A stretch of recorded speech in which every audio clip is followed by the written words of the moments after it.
Hello, everybody.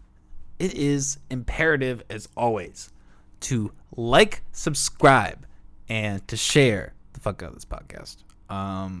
Everything you guys do counts. I think about it all the time. I dream about it at night, and my heart is filled with joy every time I see likes and shares. So keep doing that. Before we start the episode, a couple announcements. First one, I want to give a shout out to my homeboy, Lolo Savage. He has been selling a fuck ton of his new t-shirts. If you haven't ordered those, fucking check that shit out. I am broke and will not be able to buy one this time around. But if someone wants to buy one for me, well, no, they can't. He sold out of the large. I just found this out today before the fucking intro. He sold out of the large. God damn it. But anyways, that motherfucker, he has a really I cannot fucking think today. I picked the worst goddamn day to do a podcast. You'll see in the episode. There are words that just cannot come to my head. Long anticipated. There we go.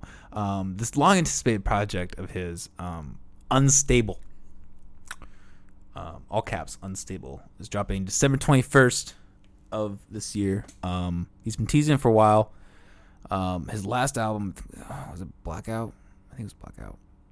His last album was tight, and he's a close friend of mine, a veteran in the podcast. We're going to be having him on a couple weeks before that release. So, but I just want to keep that get that in everybody's head to watch out for that release. It's going to be fire, fuego. Last announcement, on October 31st, we're going to be off schedule, and we're going to be doing our first live episode on that Saturday. I believe we're going to be starting at 8 or 10. I don't remember what time we had initially. We'll announce it in the next episode.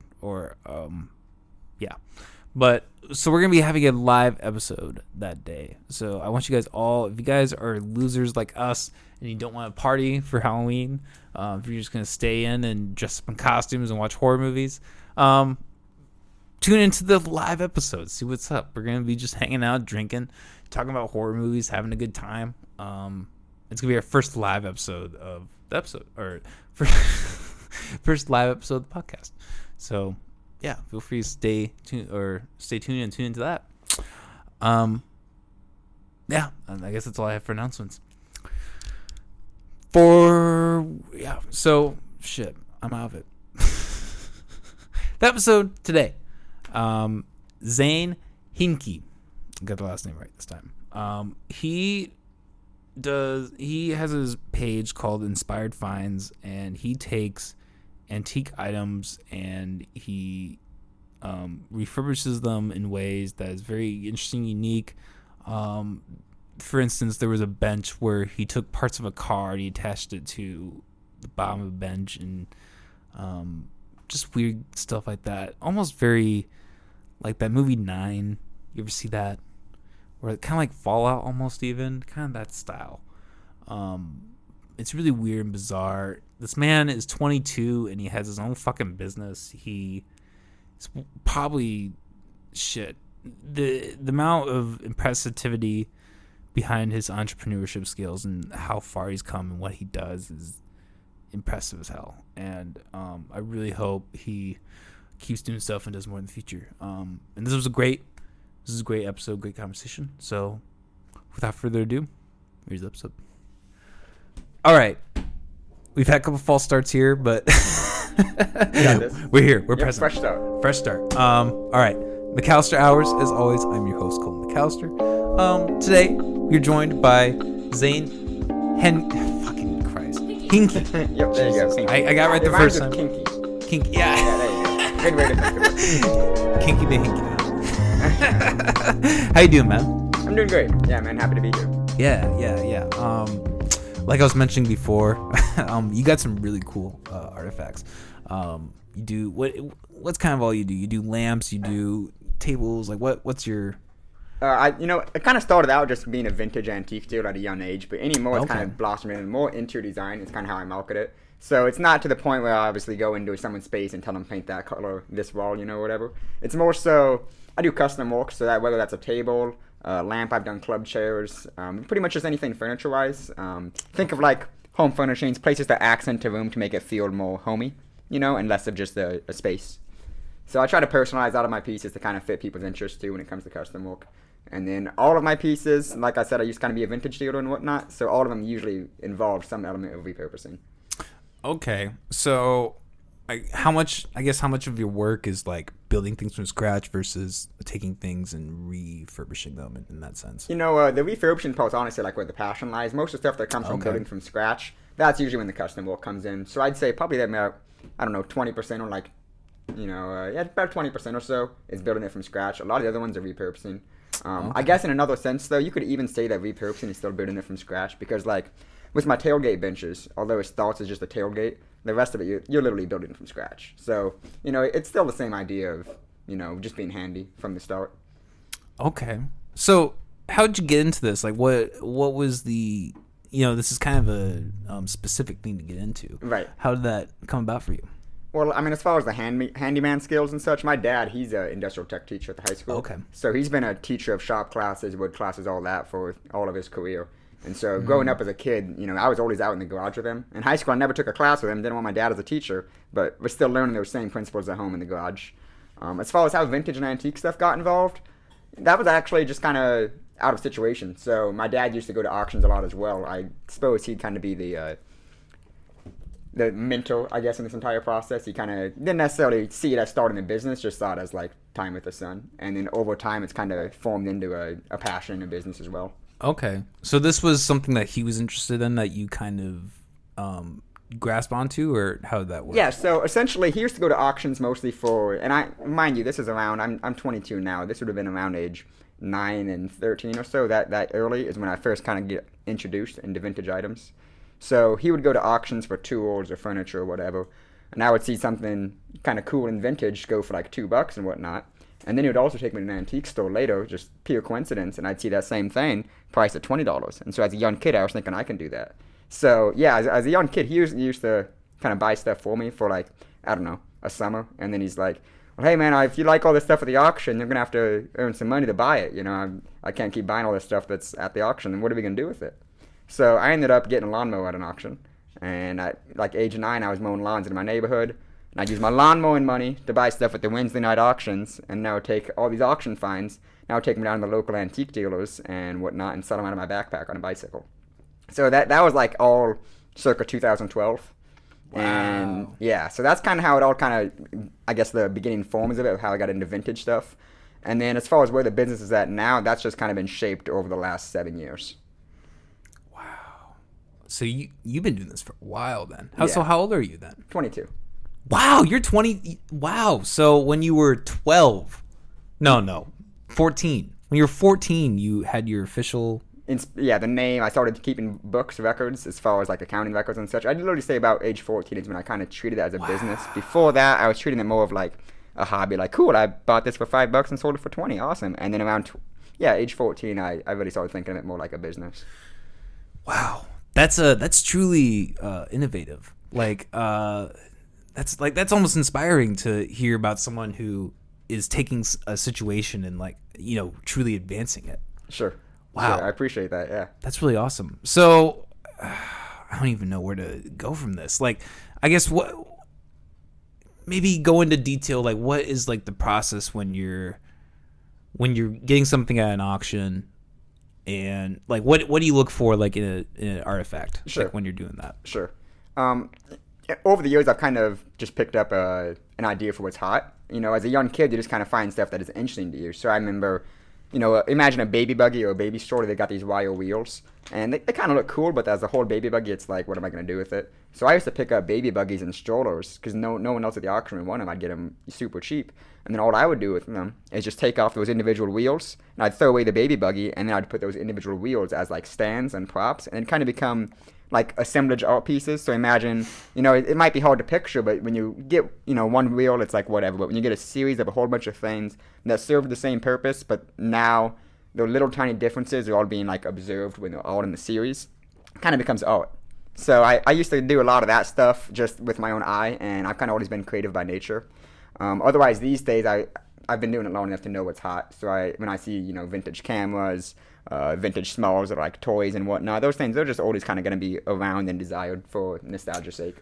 Okay, so part of it's like keeping up with the current market. Yeah, the trends. Yeah, okay. Of course. So there's a lot going into this. You're doing a lot of research. Wow. That's some top tier level shit. I'm not gonna lie, man. Thanks. I'm really impressed. Let's look at your some of the stuff that you brought over here. Yep. Kind of give people an idea. And we Right. Molly, you want to pull up his Instagram? We can look up that too. So this year I really got into lamps, and before this I've always done lamps before, but this year in particular I chose to get into it because I wasn't sure when my next show was going to be with COVID, and before this I used to do about 4 to 6 shows a year, but everything was getting canceled, and so I didn't want to build a whole bunch of big tables and then be like, where am I storing all this? So I'm like, well, lamps are easy to store. I could put those in a side bedroom at home. So I started doing a lot of lamps. So this one is the first one of its kind. Originally this base was a desk lamp, just a desk lamp. Up here there was a shade. So all I added was I removed this long metal shade and then added on these little ball bearings pieces so you can pivot it, and then mount it on binoculars, of course. So really the hardest part about this was removing all the glass lenses from the binoculars. So these were super greasy, grimy. I had to remove all the guts of here, and then of course figure out how I'm going to fit wire nuts, a porcelain socket, all those pieces inside this tiny little space.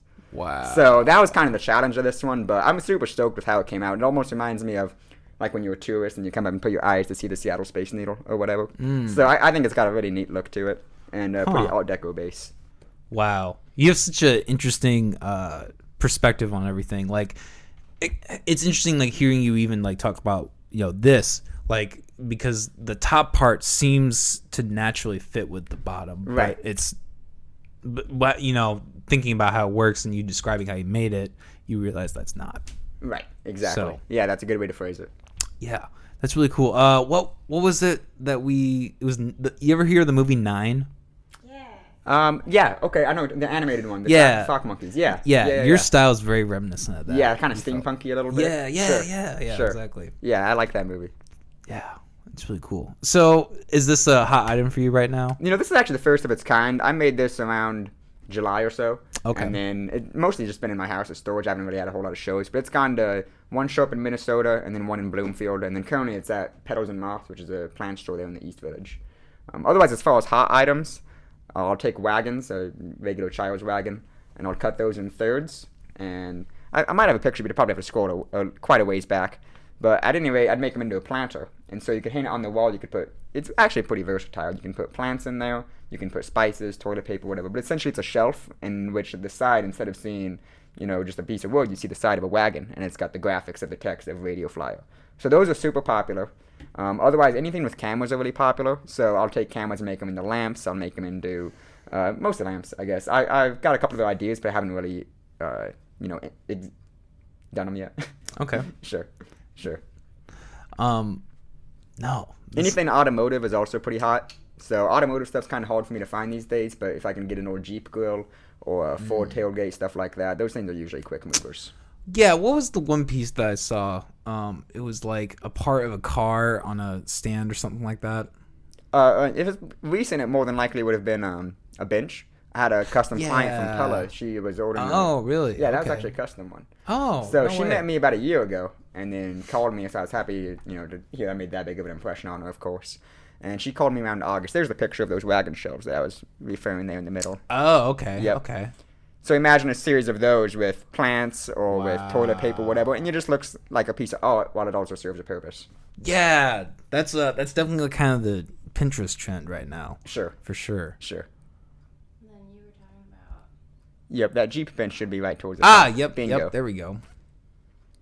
Yeah, so this was a custom build. The lady met me about a year ago, like I said, and she just said her husband is a Jeep enthusiast, and she was really wanting to do something for her husband's birthday gift. And she said she really wasn't sure what. She goes, I've seen a couple things online that I like. I kind of think maybe something outdoorsy, whatever, So I ended up kind of drafting up this idea. And her initial idea was just have a wood seat, But the pick I went to get the Jeep girl, they happen to have a tailgate too. So I wanted to combine the two, why make two separate pieces? They go together so perfectly. And then if you click to that next picture, that seat, so when it's not in use, you see the logo. Whoops. Other way. Yep, other way. So on the individual post there. No, One sec, Molly. I'll show you. So click that picture again. This one? Yep. Yeah, then there's the arrow in the picture. Bingo. So when you're using it, the tailgate folds down, and that's where you have the seat, of course. Okay. Damn, that's really cool. So how much of your stuff is like custom versus just original concept type Most stuff? of it is actually original concept. Yeah, Okay. This year I've done like 6 custom pieces, so really not as many as you'd Okay. expect. Last year I think I did like 8 or so. So honestly, custom work, it's like once a month, once every 2 months. You know, it's not as often as you'd think. Most of my time and revenue is spent from doing original ideas and then taking those products to junk shows and lately antique malls as well. I've got a booth at Brass Armadillo and the Pickle Nose. Okay. So not to get too personal in your business, but where would you say most of your income comes from then? Probably shows. Okay. Yeah, shows Okay. shows is a pretty reliable thing. And by shows, I describe, you know, a lot of people kind of relate vintage antique stuff with flea markets. I don't necessarily do flea markets. It's just a different buying crowd that comes. So, like, to name a few, Junk Bonanza is a really good one in Shakopee, Minnesota. And if you go there, you'll see all the vendors there, they're artisans. So you'll find, everyone kind of has their own little niche or style. You'll find, like, shabby chic furniture. You'll find handmade jewelry. It's just like a giant assemblage of creative artists. And they're all, maybe some are working with vintage materials. Maybe some are working with their hands in other ways. There's one lady who's really cool who... She does, you sit down to the profile, and she takes black paper and just looks at you and cuts with scissors and cuts out a silhouette. And it looks like you. It's awesome. I think she might have been from the Minnesota as well. But you hold up this black piece of paper that's been cut out, and, you know, right next to you, and it's got your nose, your glasses frame. It's like, how would you even discover you have that talent? You know, it's really cool. So it's, you know, Junk Bonanza, it's like an assemblage of just a whole bunch of really talented people. Wow, that's Yeah. interesting. Like, what part of Minnesota is that in then? It's in Shakopee, which is a little southern of Minneapolis. So if you know, like, it's actually at a horse race arena. So Canterbury Park okay. it's kind of like Prairie Meadows out here. That's where it's hosted. But it's basically Minneapolis. Shakopee is just a suburb of Minneapolis. Okay. Yep. And so you said you did like 4 to 6 shows a year? Yep. So how far out are you like traveling for those usually? I like 2.5, 3 hours. Okay, most. so it's all Yep. still pretty all local. around the Midwest. These days, it's mostly just Des Moines and Minneapolis, but I've done ones in Omaha and Kansas City before as well, and then like other towns around Iowa. Yeah. Like you and a lot of people, there's a lot of, you know, obvious anxiety and tension around COVID. I think you were mentioning that your shows have kind of been limited since Of course. this whole thing. I can imagine that. Yeah, that's all really sad. Do you have any plans for, you know, if this, you know, ensues past a certain point where, you know, shows maybe aren't as possible? Do you have any thoughts on what you might do at that point? I'm hoping to get more into the custom market. So, Okay. you know, I say I do custom work like once a month or so, but really that's just because I'll do custom work because I enjoy it and whatnot, but honestly I enjoy working on my own more. It's less drawing a picture, sending a picture just to be, oh, well, I'm thinking this instead now. It's like a lot of back and forth, you know? And of course I love working with the customer, but sometimes I just have an idea and like I just want to do it, you know? So, should live events not really come back, I'll probably do a lot more promotion towards custom work. And by that, I was thinking I'd probably order some brochures, in which each brochure, you know, encases my work. And I'd like to actually do like 4 themes. So let's imagine one brochure has nothing but pics of bike-related things. I've done a lot of stuff with bikes, tables and meals and coat racks and whatnot. Maybe another brochure is nothing but automotive themes, like benches and furniture pieces and whatnot. Another one would be all cameras, etc. And then I like to disperse these brochures at those respective places. So put the bicycle brochures at bike shops around the state, put the automotive brochures out at auto dealerships and car mechanics and places like that, go to car shows and distribute those, and literally plaster all over these brochures, we do custom work. So that's probably like my back burner idea. Okay. I think that would certainly be successful. It's just a matter of, I personally like working off the top of my head better than doing custom work back and forth, you know. But, you know, should custom or, you know, live work not really come back, I think that'd be a pretty fair path to pursue. Yeah. I understand what you're saying. Custom work can be very infuriating. I've done art pieces for people and stuff, and those experiences for the most part have gone really well, but I've heard plenty of horror stories. Have you ever done work for a client and they've just fucking hated it? I have not. No, I've been super blessed. That's good. That's good. good. I have been blessed in the sense that sometimes I'm given creative freedom, and other times they're really checking in like every week. You know, how's it looking? How's it looking? You know, we're thinking this. They want pictures. I've had both experiences, but at the end of the day, when I deliver it, they're always astounded. So that's awesome.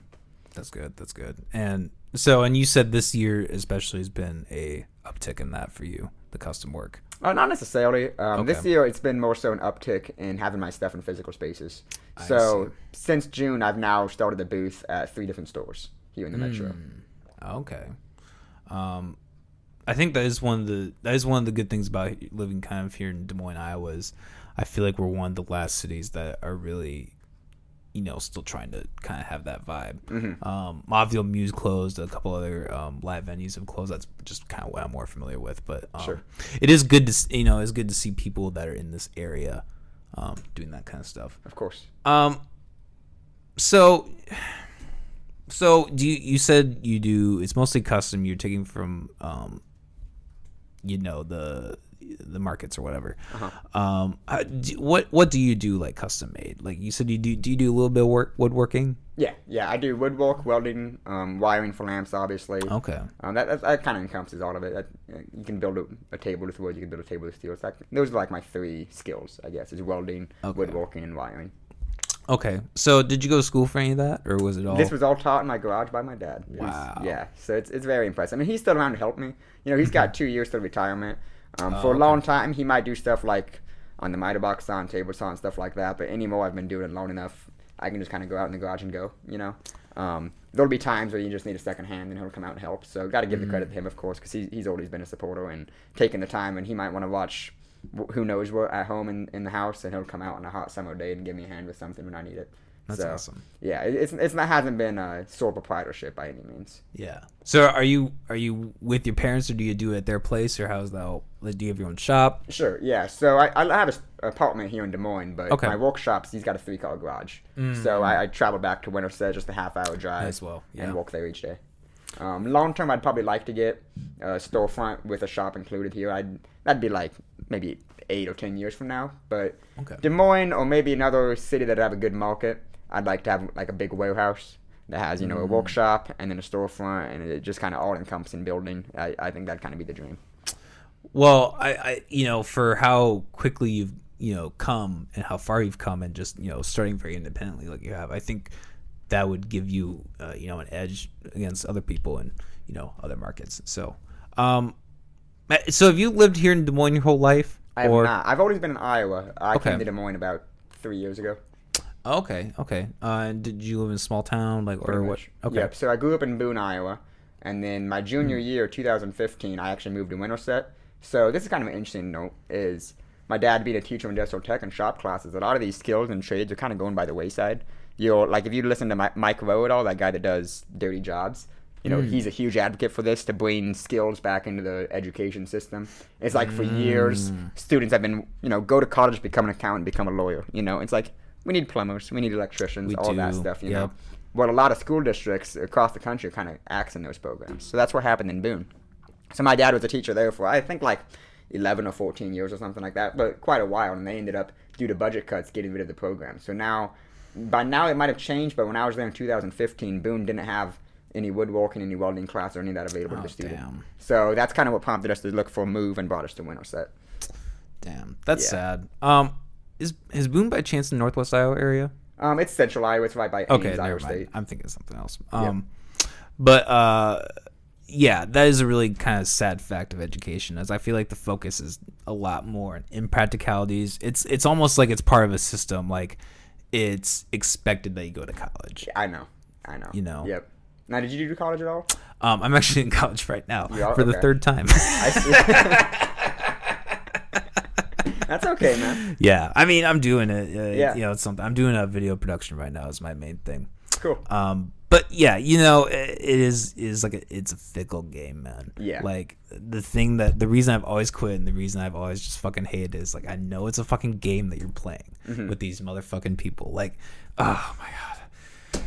Like, you have like educators who just have an ego that's so fucking big, and like their entire logic for everything is just like, the only reason is because you're in your fucking head and you have this whole mantra of what you want to do, and it's all fucking screwed up. Sorry, I know your father's an Yeah. educator. I'm not necessarily saying this is Sure. him. You're good. Wrong door. But there are people who like whenever it comes to like their grading or their homework, like they're so fickle about things, and they're like they impose their entire worldview on like the entire population. I can't stand those fucking people. I see. I feel like I've been fortunate. I haven't had any instructors that go that far off to that spectrum. You know. I mean, I'm not saying that. Maybe I perceive a lot of it. I don't know. I don't think like every instructor's like that, but I've had plenty of situations where I just feel like instructors just have like their entire, like I said, like their entire worldview just imposed on people. And I think as an instructor, like in a public setting especially, you gotta be able to like work with other people. Sure, you gotta be non-biased with what you're teaching. Exactly. Sure. You know, not even to get not to get political, but like that was kind of the big thing. Like back in 2016, it's like when Trump won, like all these teachers were like teaching in all these public schools, like all this crazy rhetoric, and it just was, you know, public school, like in like a, you know, a non-related class is just not the place for something like that. I see. Yeah. So I mean, yeah, I guess it's really sad. That. Sure. So I guess when you're not doing this kind of woodworking stuff, what are your other like hobbies and interests? What are you doing? I like movies, that's for sure. Fuck yeah. I'm definitely a movie buff. It's sad to say I haven't taken the time to sit down and watch movies since like, I don't know, July or so. It's been quite some time. But yeah, I used to go to the theaters all the time. I really enjoy movies and keeping up with the news there. Hell yeah. I'm a huge movie buff myself. So Right. We've actually been rehashing the old. We just got done with the Friday the 13th movies. We were watching a couple of those Texas Chainsaw Massacre movies. You like horror at all? That's actually my least favorite. Really? Yeah. My favorite's probably historical, which I guess you could say some horror is historical. okay. But I really like movies that are like based on true stories, whether that's a war movie, whether that's a business movie like Wolf of Wall Street. I just like movies where it's like afterwards. I'm not necessarily only just thinking about the movie, but I'm also like, I want to research and see how much of this shit actually happened. Or like, I want to just read more about the events or the people that this movie was about, you know? Even if it's like a biography movie. You know, I like movies that are kind of based in fact. Yeah, I appreciate that. I'm trying to think of one off the top of my head that's really good. A biography movie. I don't know. Did you see that 1917 movie? Yeah, that was dope. It was. I liked that one a lot. A good biography movie I thought had Gary Oldman playing. The Darkest Hour was the name of the movie. Did you ever see The Darkest Hour? I'm gonna look that up. That sounds familiar. Is that political or whatever? Yeah.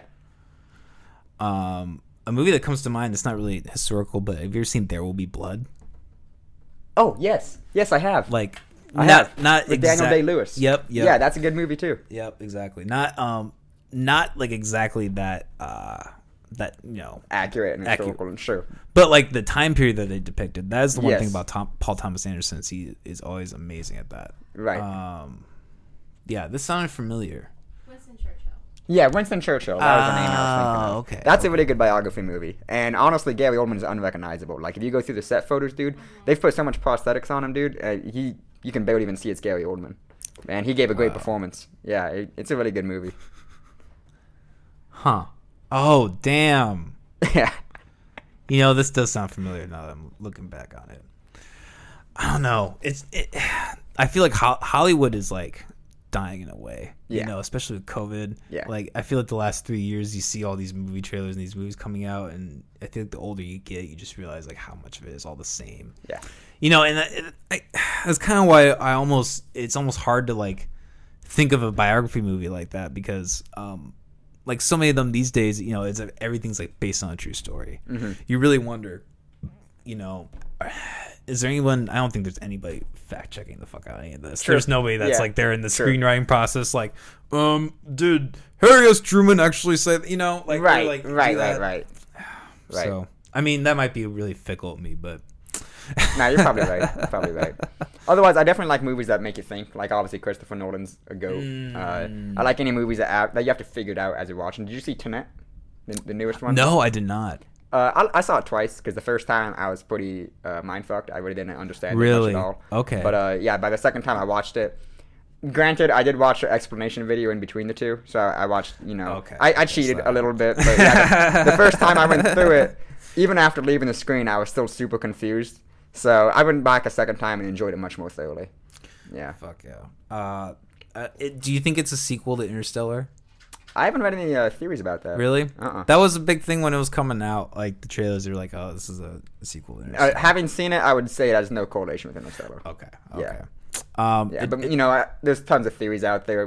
People look really deep into a movie. Maybe there's some Easter eggs that are planted. Like the whole Quentin Tarantino movies on the same universe. There's enough Easter eggs about that and whatnot. So there might be some Easter eggs that it is a sequel to Interstellar, but I certainly didn't pick up on it. I really think a lot of that's just people that have way too much time.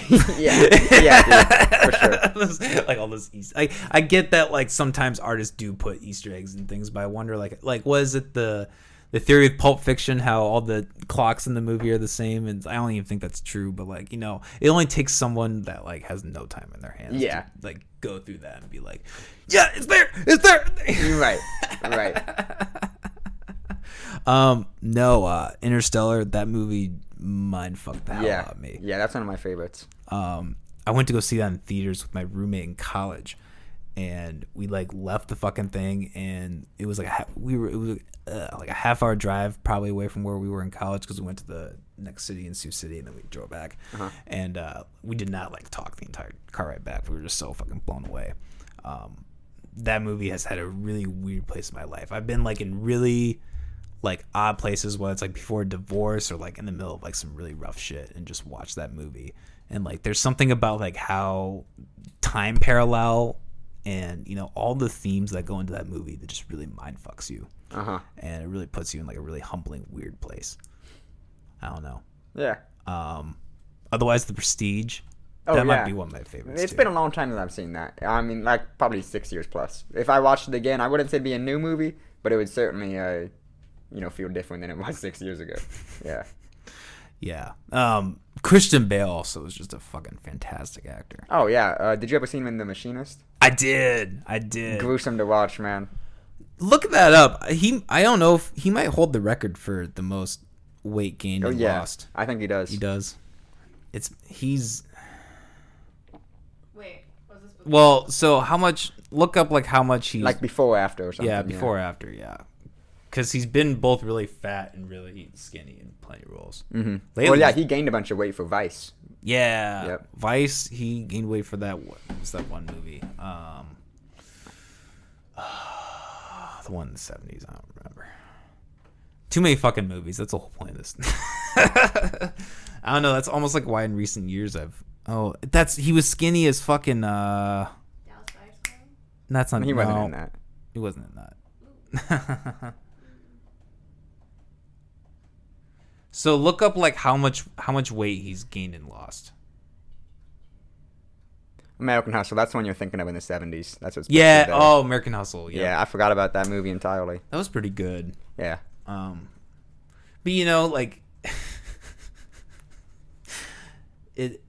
it's always, you see these actors in real life, and it's interesting seeing them in real life compared to in the movies. Mm-hmm. You remember how they're just regular normal people, and generally they're fucking morons. Right. To be frank, you hear them talk about any major serious thing that's going on, they just do not know what the fuck they're talking about. So I don't know. His average weight is 84 kilograms. We're Americans. We don't know kilograms, man. We need our own metric system. Okay, well, this is taking too long. He's gained and lost a lot. Right. It's 100 pounds or something like that. Yeah. How's COVID been affecting you? I know we kind of talked about it with the shop, but I guess otherwise, how's that been going for you? Honestly, it hasn't changed my life a whole lot. Really? Okay. I'm still kind of hung up on what to think about it. I think it certainly exists, obviously, but I think the case numbers might be a bit exaggerated. I've read. I'm glad you say that. I think the case numbers are totally exaggerated.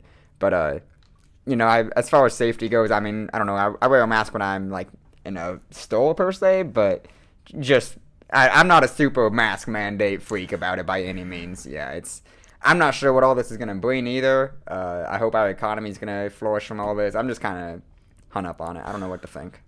No, I think you emulate a lot of the same feelings I have. Yeah. They've actually, I've heard reports that there's a 25% variability between the actual COVID numbers and the what they report. What they report. And people don't acknowledge that there's a huge incentive to market death as COVID, They get Don't the two hospitals net. get paid? Yep, Yeah. they get so per death. Hospitals always get paid a certain amount of money, and with COVID, it's you want to look up those numbers, but By the way, I found it. was it? I found the. Oh, you already found it. No, the Christian Bale thing. Okay. So let's look. Oh, he went up to 220 pounds, and he went. Down to 145. Was his lowest. So not quite 100 pounds.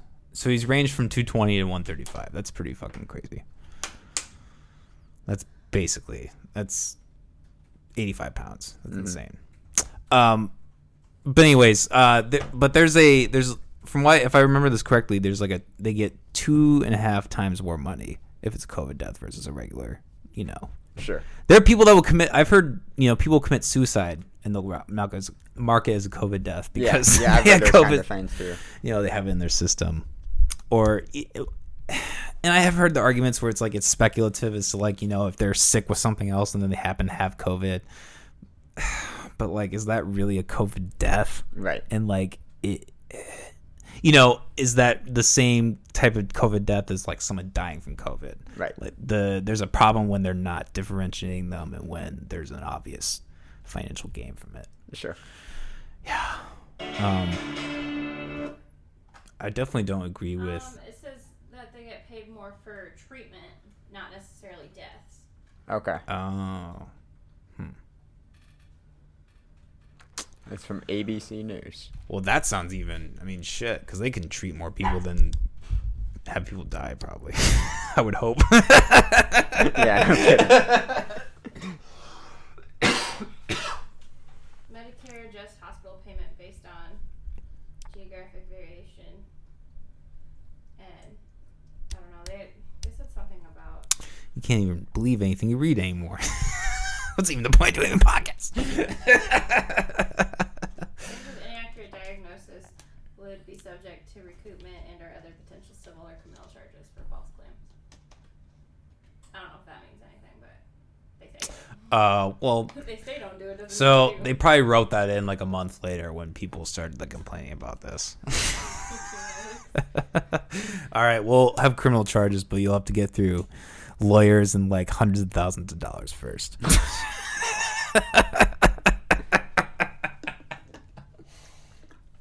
This is a fucked up system we live in. So, do I even want to talk about this? Have you heard anything about the recent stuff with Hunter Biden? I've read a headline I haven't delved into. Haven't delved into it. Yeah, tell me about it.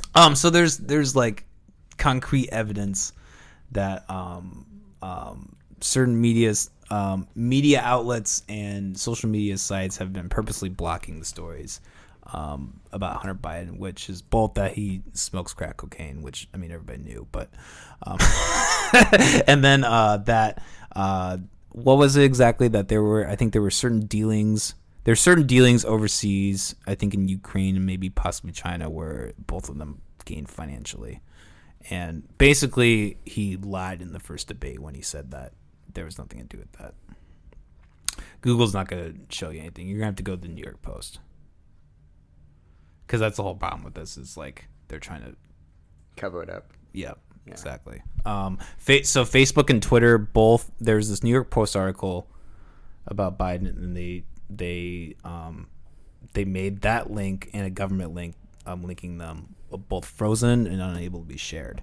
Huh. Because it was allegedly hacked material, which is just bullshit. Yeah. So it's very obvious that these media outlets and companies are trying to cover this up. CNN, MSNBC have not covered this at all. And then they had the City Hall debate the very same night that they figured this out, and they did not ask Biden a single fucking thing about it.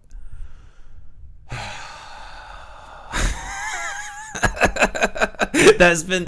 I'm sorry to bring this up, but you brought COVID, so I thought. No, you're good. I'm just kind of reading as you talk here. No, you're good. Yeah, I haven't. I literally just saw a couple of headlines on Facebook and whatever. I usually, when it comes to current events and news, you can never really.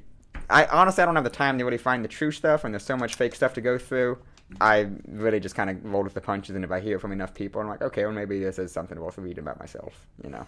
But when I just see one or two headlines, I usually just write over my head and wait for it to become a bit more official. No, and that's fair. You know, and that's a whole problem with this whole media circuit is it's really easy to either get sucked into it or not pay attention. Yeah, or enough. be oblivious to it. Yeah, exactly. So it's honestly, I'm probably more oblivious to it than I am sucked into it. And that and that's totally fine. I do not blame anyone for being in that boat at all. It's fucking nuts.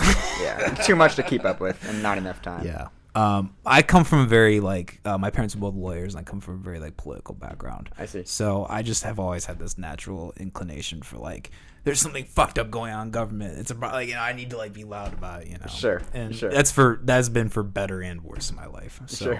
Sure. So was this Pursued lucrative deals involving China's largest private energy company.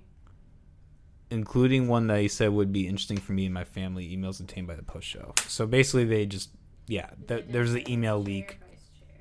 So this is very similar to the Clinton email leak, which is kind of a bizarre parallel between this and 2016. This is actually happening closer to the election than that, but so many people have already voted though. That's kind of the thing too. Mm-hmm. Fuck. I was last night. I'm sorry. I know we're going totally off the tangent here. Sure. But I was honestly thinking to myself last night: is there any point voting really? I had that. I was gonna vote for Joe Jorgensen, independent candidate, because I cannot stand either of these fucking people. Uh-huh. And I'm but is there even any fucking is there any point of me going to cast that ballot? Is my vote actually gonna matter, or is this whole thing rigged? I don't know. Yeah, it's better safe than sorry, man. I'd cast It's it. true. It's true. Yeah. And that's ultimately probably what I'll do. But it is a real conundrum. When you feel like there's a system that isn't really an actual democracy or any actually polling in anyone's favor. It's for the advancement of a few. It's interesting. Sorry, I just went you're straight. Completely fucking crazy tangent. Yeah, big tangent, but that's all right. Free form. We kind of go as we go. What do you think? Do you have any opinion? Not on this, that said. I'm just not educated. I feel like anything I say I'd be talking out of my ass. So I don't want to be one of those false information guys, or whatever. You're not a podcaster like me. Sure. Yeah, I was just not too educated about it.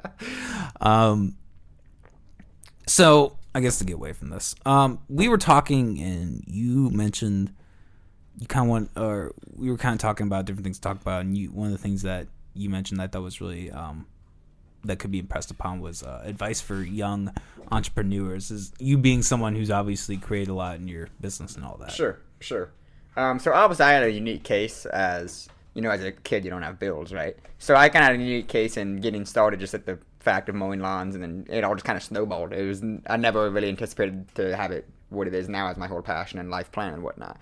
But I think for someone that's kind of our age that wants to kind of take that leap, there's a lot of resources out there, more than you'd expect. So I've gone to a couple of business incubators, and they happen on I think it's once a month, maybe 3 times a month. They do them at Gravitate in downtown Des Moines. They have some in Valley Junction. But essentially it's like a committee of, young, local entrepreneurs that just come together, and it's basically just conversation. All these entrepreneurs are facing the same problems, and you can just sit down and talk with one another about, whether if these are entrepreneurs that already have their own business, we're talking about how to hire the right employee, or if it's a much more basic problem that's how to come up with a business name, or how to find my market, those kinds of things. There's a lot of resources out there. I think anyone that's kind of young and interested in it, just take advantage of that. We really live in a time where everything's available on the internet. You don't have to go to school to get a knowledge about business. You can go to the library and buy an old textbook.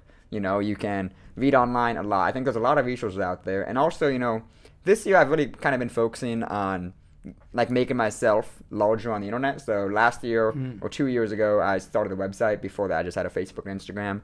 This year, I've been getting a lot more catalog shoots that, look super professional, like the pictures I sent you that are white backgrounds and such, rather than just a picture in my garage. Because I think with the internet, you can really, no one knows how big you are until you tell them. So, people could think I got this huge corporation when it's just a dad and his son in his garage, right? Yeah. So I think right now we kind of an interesting time where you can capitalize on that and really make yourself look bigger than you are, and just kind of attract customers that way. I also think we're kind of blessed in the fact that there's tons of revenue sources out there. I've never tried Etsy, but from what I hear, it's got a lot of fees. But from what I hear, there's a lot of buyers on there too.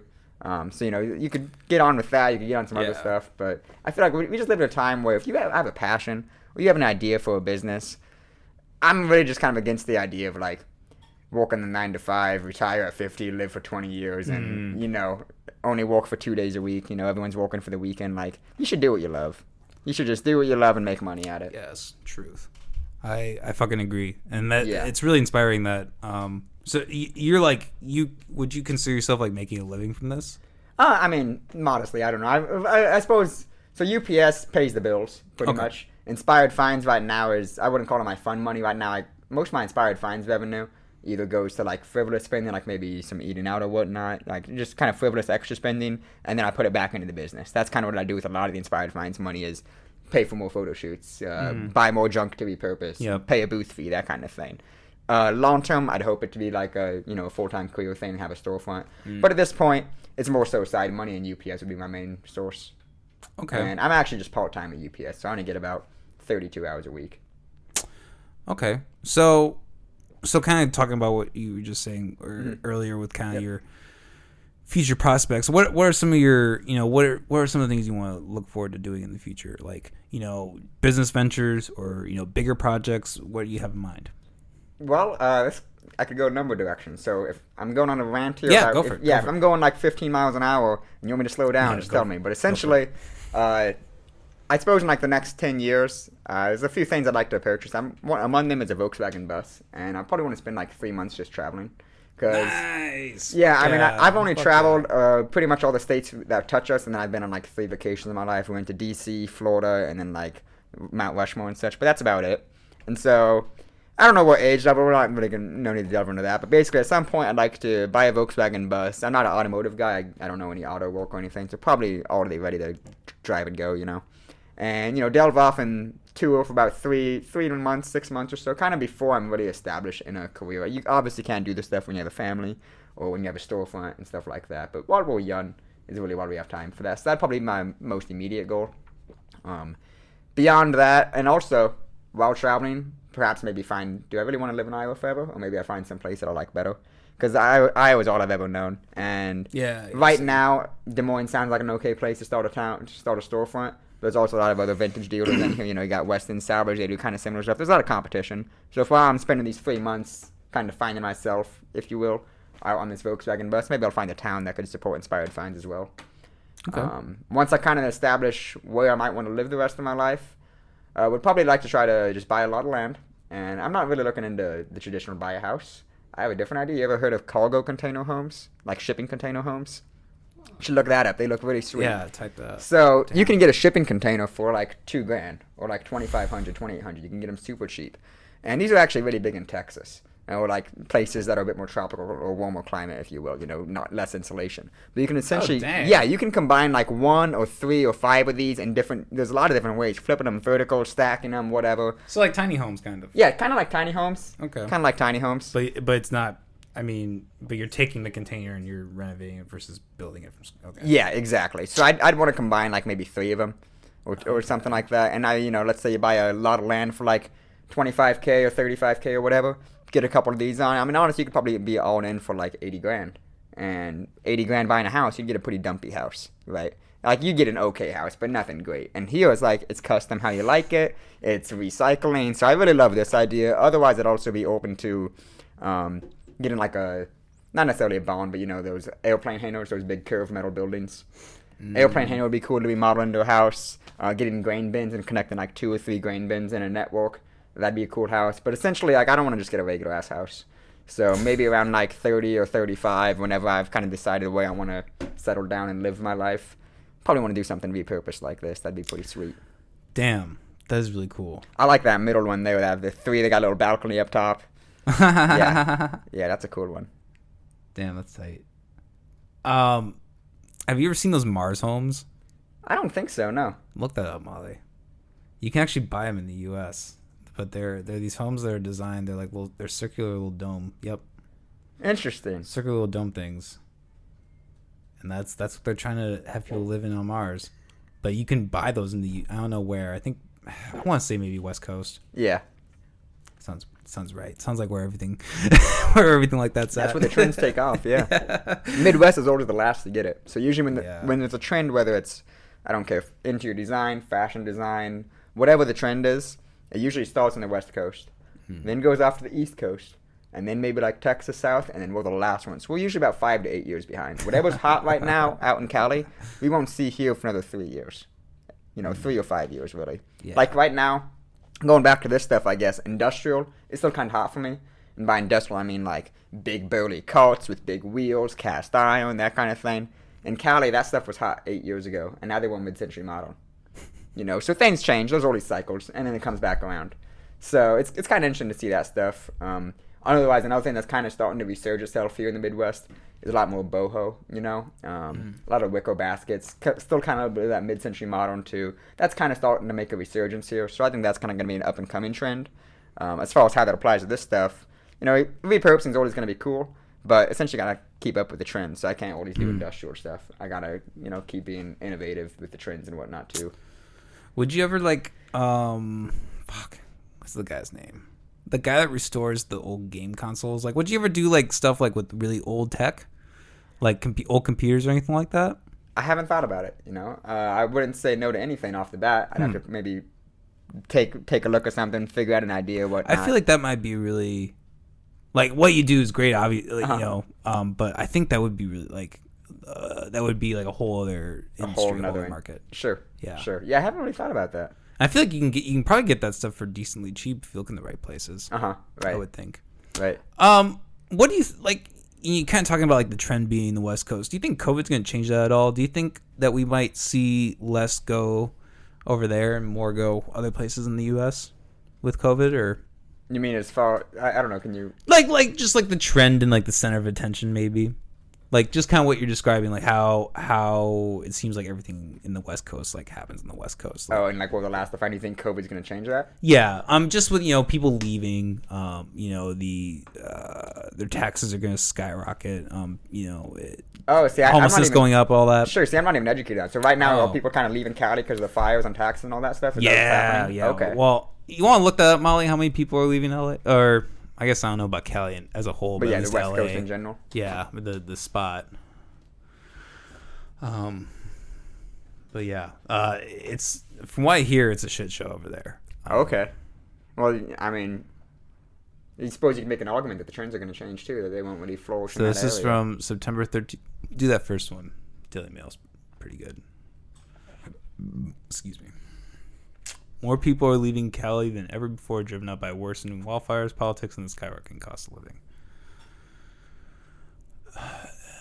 Let's see. 2018, more than 86,000 people left California for Texas. Nearly 70,000 left Arizona. A lot of people are going to Texas. For Washington. Today, more than 2,000 fires ripping through a record. Down 2 dozen. Was it? Yeah, 2,000 fires are blazing, ripping through a record 3.1 million areas of land and killing 22 people, the worst inferno in the state's history. Wow, in the state's history, I didn't know that. Yeah, me neither. Jeesh.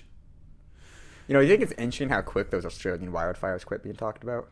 Like, people, that was this year, wasn't it? The wildfires. Yeah, that was this year. And, like, dude, that was the world of everyone. And then, like, after, I don't know, not even a month, and no one talks about it.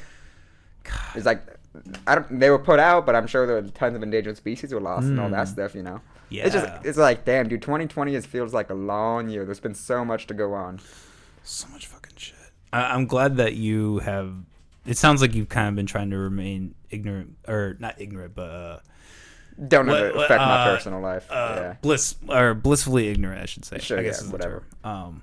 Yeah, and that's a good thing. I'm not going crazy over any of it. Honestly, for me personally, 2020's been a great year. I had a 1-year anniversary with my girlfriend. Inspired Finds is doing great. A boss that I really had some conflict with retired, and my new boss is awesome. So, awesome. Like, all in all, 2020's treated me personally really well. Damn. Yeah. That's kind of the, I can't think of terms today. Like the silver lining. The silver lining, yeah, exactly.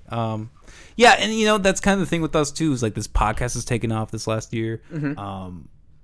Yeah, other personal things have gone really well in 2020. Sure. Bad things and good things. It's just, sure. it's really weird. 2020 will forever go down in history as being one of the most out of place, wackiest years ever. Yeah. Yeah. I guess we already kind of covered that. How can people get a hold of you for like your custom work and all that? Sure. I mentioned the website over. That'd be inspiredfindsfurniture.com. Okay. So it encompasses a lot of the same work as what my Instagram and such does, but it also has a lot more information too. So it's like my social media just kind of share the picture and maybe a quick little snippet. These would kind of tell a bit more of where I found this stuff or what purpose or function it serves, that kind of thing. It tells my history and about us, pictures throughout the business, all that stuff. It's a bit more of like a deeper look into the business, I guess, if you will. So there's ways to reach me here. Email will just be inspiredfindsfurniture@gmail.com. My phone number's on there, of course. So there's a number of ways to reach me. You can message me on Facebook, Instagram, whatever. Awesome. I love they got a website, all professional, all that. It's great. Thanks. Yeah, I was pretty proud of this. I think that's the next step for us. We need to get a website. We need to get more on that kind of stuff. Sure. A little more professional. Sure. Have you ever tried around with different website making services? Like, what do you think of doing like Google Sites or Wix or something? I've heard of Wix. To be honest, I haven't really looked into it because that's a whole other cost, isn't it? So I'll tell you my insight on it. So okay. I didn't make this one. I hired someone to make this one because I didn't like doing a drag and drop. So all you have on like the Wix ones and Google Sites, and there's like 2 or 3 other ones that are slipping in my mind right now. You pick a template, you type in some text boxes, you drag and drop pictures, and sure, it's super quick and it's probably more affordable. But I didn't like that. I did one of them for like, Weebly. That's the other one. I did Weebly for like 1 year or so when I was much younger, still in high school. And I really didn't like messing with the drag and drop photos and upload. It was just a pain in the butt. So I actually ended up hiring Fox Web Design, which is some business I found out of Google that's here in Des Moines. And this entire process, she made this website in like a month, man. Wow. Yeah, and she used GoDaddy, so she bought the domain and everything, so I paid for the domain, and then she just coded this right from scratch, typing the code for it. So yeah, all I did was I would just send her the pictures, and I, of course, typed what I wanted to say on each section. Like, what page do you want this on? I want this on the home page, that kind of thing. But yeah, this was actually a custom-made site, so I mean, I'm super proud of it. Damn. So I don't know how deep you want to go with your website. If you just want to, include backstory episodes, maybe doing a drag and drop would work. But if you want to make it look super clean and polished, whatever, maybe hiring someone would work too, I guess. Interesting. You have a lot of tricks up your sleeve, man. It's really awesome. Well, we've been talking here for a little bit. I think unless you had any other tangents you wanted to talk about that we didn't brush up on, I think probably a good time to wrap up. Did you bring another device, a concoction here? Yeah, this is pretty similar to the last one in the fact that it's a repurposed lamp, of course. This one, the main difference is this one uses a phone. So, of course, everyone has seen a rotary phone before. That's cool as shit. Damn. I kind of feel bad we saved this for the end. This is really cool. That's all right. So, this phone's actually an early one. I've made a lot of phone lamps before where you actually see the bottom where you went, this is 1, this is 2, whatever, for typing the phone number. This one, it would have had an entirely different system. Like, the cords would have came out of this and connected to a different box to type the phone. This probably dates to, like, the 1930s. This phone does. Okay. And a lot of times, I've also had what they call purists come through, and they'll be like, that's a really rare antique. Why would you drill holes and ruin all this stuff? You know what I mean? Like, yeah, exactly. I've had that, and then you'll also find younger people that are like, "Oh, dude, it's so cool. It's breathing new life into it." I see both demographics, but it's usually like the old people that see it as a fine antique. When I guess I decide of whether I'm gonna do something with it, it's all based on condition and desirability. Obviously, if it's the super rare piece, I'm not gonna cut it up and all this stuff. But if it literally serves no purpose other than decor to an antique collector, and there's numerous out there. It's not like it's a rare artifact. I'd rather have it serve another purpose too and be appreciated a bit more. I appreciate that outlook. I think that is kind of one of the problems with like. This might sound a little anti what you do, but sure, materialism, like how people have such an attachment to things, like right. Yeah, like that. I'm sure that everything that all the parts of this phone was really cool and antique, and that had its own purpose. But the fact that you have created something else and given it even a newer, more interesting purpose, I think that's better. Right, I agree. My mind. I agree. Yep. So you know what? Fuck the haters. Fuck you, Grandma and Grandpa. I do what I want.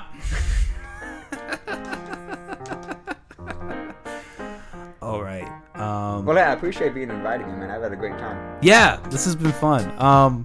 yeah, I'm sorry if this was a little shorter, a little weird. It's kind of been I'm in the middle of midterms this weekend, so I see. I'm kind of all over the fucking place myself. Sure. But this was still a great time, a great episode. We'll throw up some pictures of some of your stuff either at the end or the beginning, or I'll figure out time to put those in so people can get more of a besides what you've already shown us on Instagram and all this, you can get more of a I do what you do. Sure, So, of course. I appreciate it. yeah, hell yeah. It's been a great time here with Zane Hehnke, right? Of Inspired Finds. Of Inspired Finds. Yep. It's been a great time. Stay tuned. Next week we're gonna have Koifeesh back on the episode. And then after that, we're actually gonna be having our first live episode the week after. We're gonna do a Halloween special on that Saturday. We're gonna be going live, so it's gonna be a lot of fun. So we got a lot of cool stuff coming up later this month. Stay tuned for that. Otherwise, go check this motherfucker out. He's got some really cool shit. Really stoked that it came in, and I hope you all been hanging out, drinking, having a good time, and yeah, let's get out of here. All right, peace. Thank you everybody for tuning into today's episode. Zane Hehnke was a great guest. It was a great time. Stay tuned. Next week we're gonna have Koifeesh on the episode.